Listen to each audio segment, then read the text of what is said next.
So a very brief recap of the parameterized hardness part that we've seen.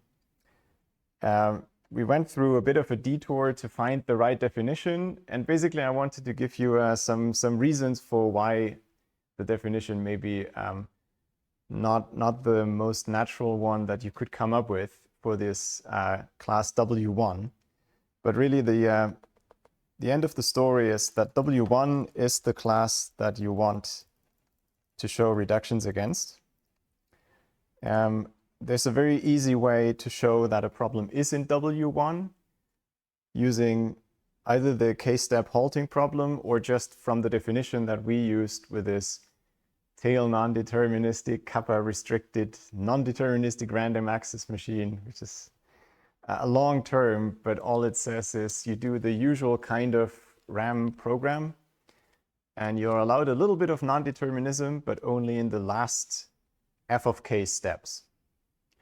And if you can solve your problem with such a machine, non-determinism only at the end and only for some amount of time that is bounded by the parameter, then the problem is in W1.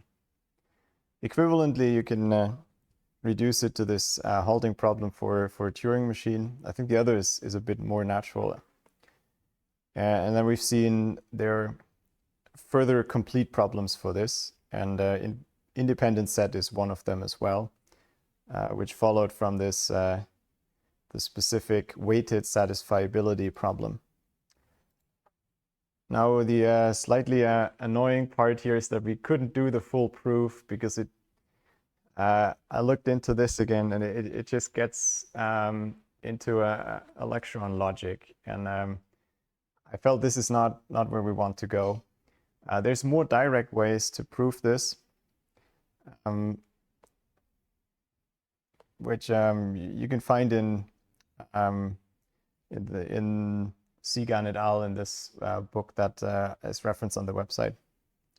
As one example, what else you could have as problems that might or might not have a fixed parameter tractable algorithm was this partial vertex cover problem, where it's like vertex cover, but now you're also telling, as part of the input, you're telling me how many edges I have to cover. I get to choose which, but you get to tell me how many. And it turns out this makes the problem really hard. It's a W1 hard problem, so with this parameter, it doesn't seem that there's an FPT algorithm. And there was a reduction from independent set that we went through over quickly. Basically, by adding these blue vertices, we make the graph regular in terms of the original vertices. And so if you had a vertex cover in the original graph, you cover exactly these disjoint edges, and that's an easy number to count. And if you give me that count, that's the only way to cover that is by picking not vertex cover, independent set, by picking an independent set in the original graph. Now, to kind of wrap up the story a bit, what I never had on the slides, but I think is important to state, and I think verbally I said it, we don't believe that W1 is a subset of FPT or is the same. In fact, the widely spread belief is that it is a superset, but a strict superset. So problems can be in W1, but not in FPT, which means they may not have an FPT algorithm, right? Although they're still solvable with this specific non-determinism at the end. And indeed, you can tie this to a different hypothesis from complexity theory that will come haunt us in the next section, the exponential time hypothesis. That's what ETH stands for, which is fairly widely believed. It's stronger than NP not equals NP, but it's I guess there's more evidence for it than for some others. And so this also implies if this exponential time hypothesis is true, it means that these two are separate. FPT is not the same as W1. So really reducing problems to a W1 hard problem makes it very unlikely that it has an FPT algorithm. I wanted to say that a few times more to be super clear. Okay. We've seen reductions need to take the parameter into account, but that's actually the part where the natural definition just works. You have to make sure the parameter stays bounded in terms of the original parameter, and that's pretty much all that you have to take care of. It might mean that for some reductions between problems, you need to come up with new ideas.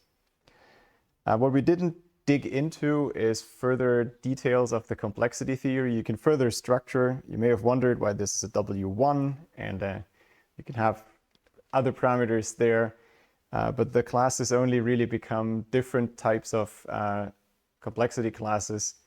To define them properly with this general T, you need to define them via some specific property of the formulas that you do weighted satisfiability on. And is a lovely piece of theory, but for the message of does a problem have an FPT algorithm or probably not, it doesn't add any extra punch. Essentially, it's usually the dichotomy. If you can find an FPT algorithm, you know what you're doing. And otherwise, you can probably show it's W1 hard because that's the easiest of the hardness classes. All of these WT classes are even bigger. So W1 hard is usually enough. As an example that we didn't look at is the dominating set problem. It's a bit like vertex cover, but now you're picking vertices to cover all the vertices in the graph. Either you pick them directly or you pick one of the neighbors. That's a dominating set. And you can show that it's W1 hard, but actually it's unlikely to be in W1. Indeed, it's W2 complete. Probably that's a strict inclusion again. But in terms of the message as an algorithm designer, it doesn't make a big difference. Just don't bet on finding an FPT algorithm for this problem. Exactly how hard it is, maybe not so important. Okay. Any general questions on this part? So lower bounds in terms of parameterized problems via reductions, particular to these W1 hard problems.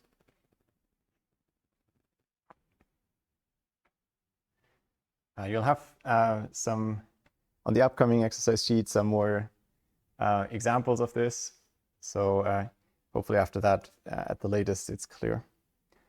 And what I mentioned earlier, there's this book, Segan et al., that's Parameterized Algorithms, I think is the title. They have a chapter on reductions as well, even though this is not their focus. They focus on the algorithmic techniques, but they have some chapter where they do a few reductions in full detail.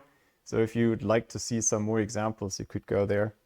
And you see there's a few that we've seen: partial vertex cover and independent set and dominating set, what I just mentioned here, and different reductions between them. And I will leave it with that.